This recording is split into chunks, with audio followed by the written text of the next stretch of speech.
नमस्कार मित्रांनो, ऑनलाईन अकॅडमीमध्ये सर्वांचं स्वागत आहे. तर मित्रांनो, जसं की तुम्हाला माहीत आहे, आपण या चॅनलमार्फत TET आणि CTET या परीक्षांच्या सरावासाठी आपण सर्व पेपर सिरीज चालू केलेली आहे आणि त्यातलाच आज आपण सर्व पेपर दुसरा घेणार आहोत, जो की अतिशय महत्त्वपूर्ण आहे आणि सिलेबसवर आधारित आहे. तर आजचा सर्व पेपर आपण चालू करण्या अगोदर जर या चॅनलवरती कोणी नवीन असेल तर या चॅनल अगोदर सबस्क्राईब करायचं आहे व बेल आयकॉनवरती क्लिक करायचं आहे, म्हणजेच नवीन व्हिडिओचे नोटिफिकेशन्स तुम्हाला मिळत जातील. तर आजचा पेपरची सुरुवात करू आपण पहिल्या प्रश्नापासून. तर बघा, इथं पहिला प्रश्न असा आहे. तर प्रश्न असा आहे की टिंब या व्यक्ती आपण ठरवलेले मूल्य लक्षात घेऊन निर्णय घेतात. बघा, अशा कोणत्या प्रकारचे व्यक्ती आहेत जे आपण ठरवलेले मूल्य लक्षात घेऊनच ते निर्णय घेत असतात. तर यासाठी 4 पर्याय दिलेत बघा. योग्य उत्तर असणारे पर्याय क्रमांक 1, अंतर्मुखी व्यक्ती. कोणत्या? अंतर्मुखी व्यक्ती. या व्यक्ती आपण ठरवलेले मूल्य लक्षात घेऊन निर्णय घेत असतात. पुढचा प्रश्न. तर पुढचा प्रश्न असा आहे की शिक्षण म्हणजे वळण, विकास किंवा संस्कार असा अर्थ घेतल्यास कुटुंब हे टिंब शिक्षणाचे सर्वात प्रभावी केंद्र आहे. बघा, इथं काय म्हणले, शिक्षण म्हणजे वळण, विकास किंवा संस्कार असा अर्थ घेतल्यास कुटुंब म्हणले. बघा, कुटुंबाबद्दल विचारले. हे टिंब शिक्षणाचे सर्वात प्रभावी केंद्र आहे. तर याचं योग्य उत्तर इथं बघा, पर्याय क्रमांक 2, कुटुंब हे काय आहे? अनौपचारिक शिक्षणाचे सर्वात प्रभावी केंद्र आहे. अनौपचारिक शिक्षणाचे. पुढचा प्रश्न. कोणत्या गुणविशेषामुळे व्यक्तीचे वर्णन करणे सुलभ जाते? बघा, इथं काय म्हणले, कोणत्या गुणविशेषामुळे व्यक्तीचे वर्तन करणे सुलभ जाते? तर यासाठी योग्य उत्तर येतं बघा, पर्याय क्रमांक 3, केंद्रीय गुणविशेष. केंद्रीय गुणविशेषामुळे व्यक्तीचे वर्णन करणे सुलभ जाते. पुढचा प्रश्न. पर्सनॅलिटी या शब्दाची उत्पत्ती मूळ लॅटिन पर्सोना या शब्दापासून झालेली आहे. तर या पर्सोना शब्दाचा अर्थ काय? बघा, पर्सनॅलिटी या शब्दाची उत्पत्ती कुठून झालेली आहे? लॅटिन शब्द पर्सोनापासून. तर या पर्सोनाचा अर्थ आपल्याला विचारलेला आहे. तर यासाठी योग्य उत्तर येतं पर्याय क्रमांक 4, मुखवटा. पर्सोना म्हणजेच काय? मुखवटा. पुढचा प्रश्न. विविध मूर्ती, लेणी यांची सौंदर्य ते स्पर्शाने अनुभवतात. हस्तकला या मुलांसाठी एक देणगी आहे. वरील वर्णन कोणत्या मुलांसाठी योग्य आहे? बघा, इथं काय म्हणले, थोडं कन्सेप्च्युअल आहेत बघा क्वेश्चन आजचे.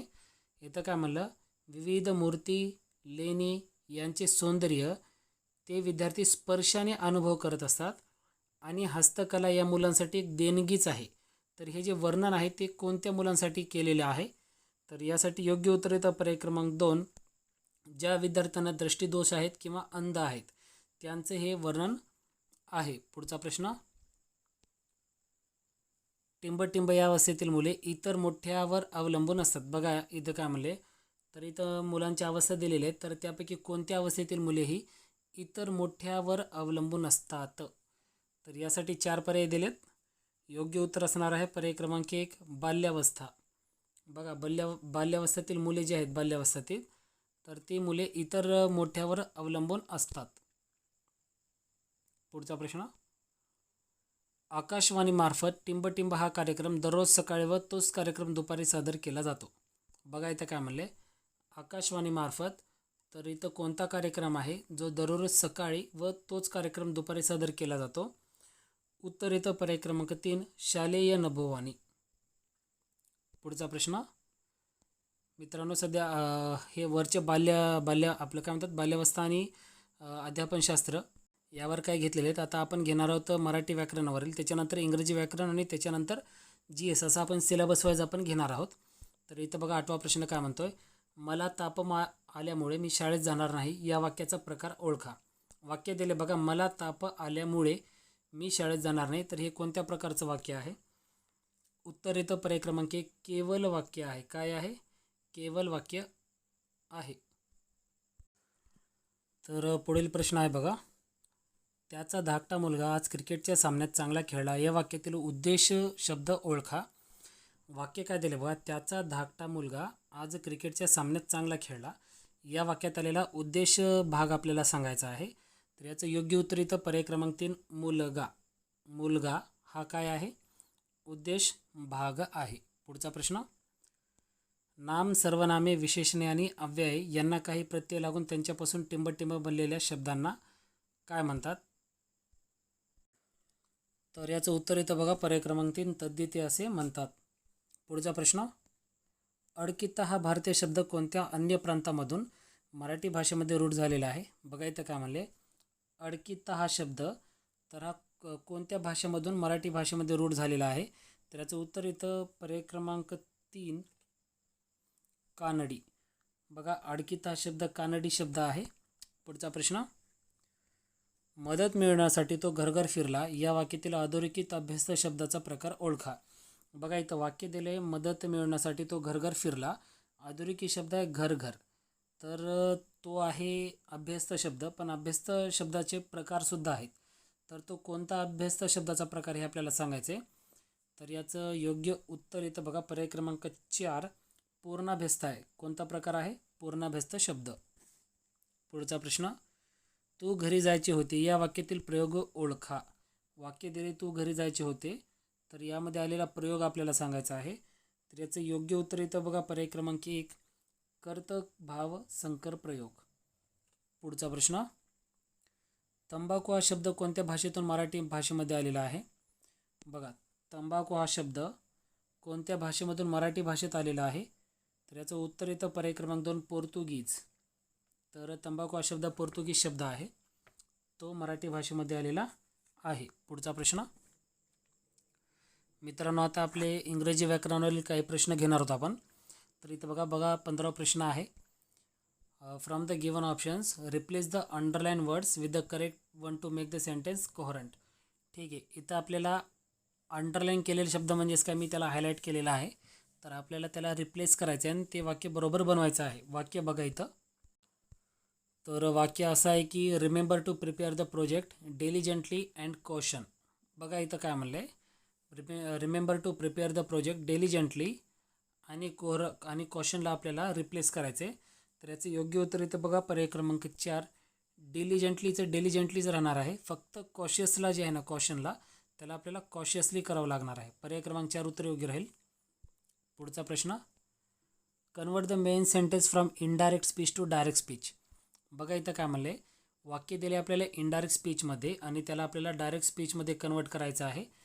तर बघा वाक्य काय दिलं इथं, वाक्य असं आहे की the chairperson exclaim that he was very intelligent.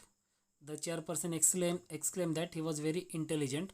बघा इथं एक्सक्लेम वापरलं म्हणजे येणाऱ्या डायरेक्ट स्पीचमध्ये वाक्य नक्की तुमचं एक्सक्लेमेटरी मार्क येणार आहे. तर म्हणजे बघा, पहिला तुमचा उडाला बघा पर्याय, कारण की इथं क्वेश्चन मार्क दिला आहे. उराले तुमच्याकडे 3 पर्याय.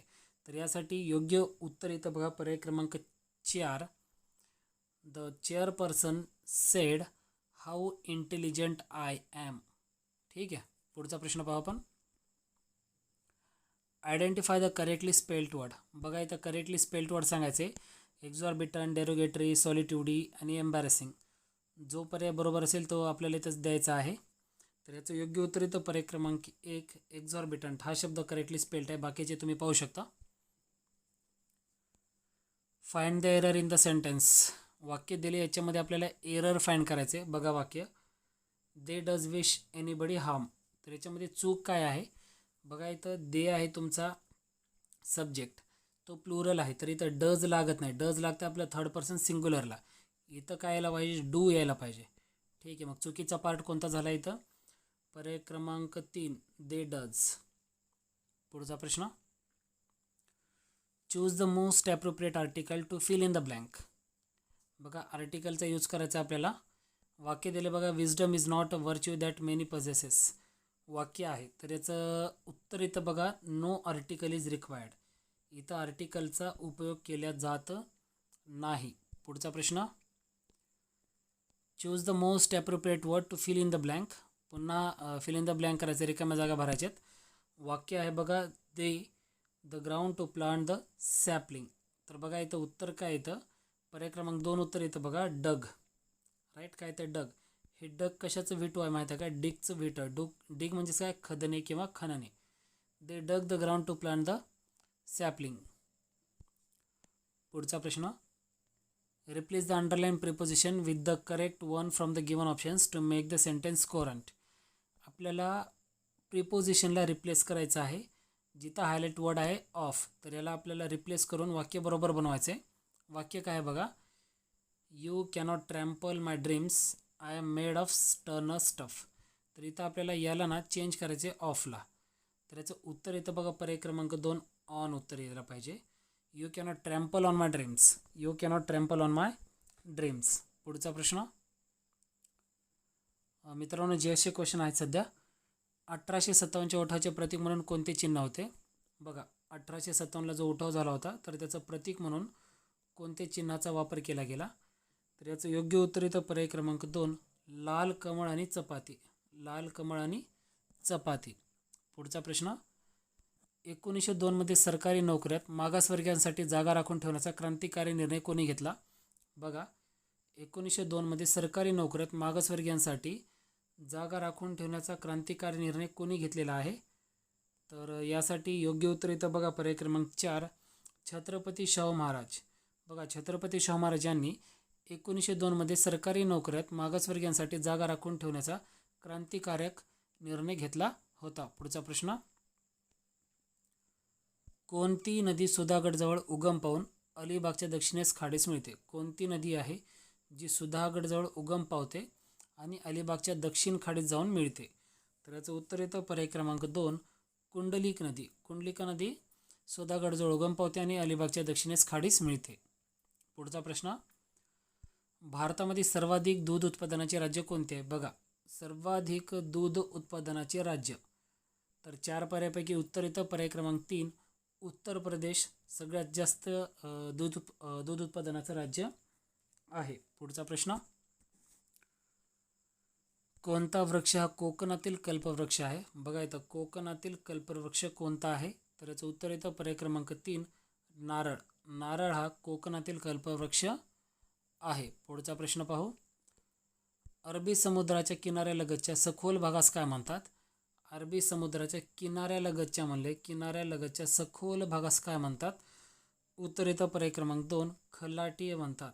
खलाटी असे म्हटले जाते. पुढचा प्रश्न कशामध्ये लोह मुबलक प्रमाणात आढळते? बघा, लोहाचा कशामध्ये मुबलक प्रमाणात समावेश असतो? उत्तर येतं पर्याय क्रमांक 3 हिरव्या पालेभाज्यामध्ये लोहाचे प्रमाण मुबलक असते. पुढचा प्रश्न कोणत्या संप्रेरकाच्या वापरामुळे द्राक्षाच्या वेलीची जोमदार वाढ थांबून फळधारणा होणाऱ्या डोळ्याचा विकास होतो? तर याचं योग्य उत्तर येतं पर्याय क्रमांक 3 हायड्रोजन सायनामाइड. पुढचा प्रश्न तर मित्रांनो, आता उत्तरे देण्याची वेळ तुमच्यावरती आलेली आहे. 30वा प्रश्न आहे तुमच्यासाठी. काय बघा, कोणत्या लाकडापासून आगपेटी तयार करतात? तर यासाठी 4 पर्याय दिलेत, सागवानचं लाकूड, बाभूळ, सेलम किंवा आंबा. जो पर्याय बरोबर असेल तो तुम्ही मला कमेंटमध्ये द्यायचा आहे. तर मित्रांनो, अशा प्रकारे आपण दुसरा सर्व पेपर घेतलेला आहे, जो की अतिशय महत्त्वाचा होता. जर हा व्हिडिओ आवडला असेल तर व्हिडिओला लाईक करा, कमेंट करा, शेअर करा, चॅनल सबस्क्राईब करा. लवकरच भेटू पुढील पेपरसोबत. धन्यवाद.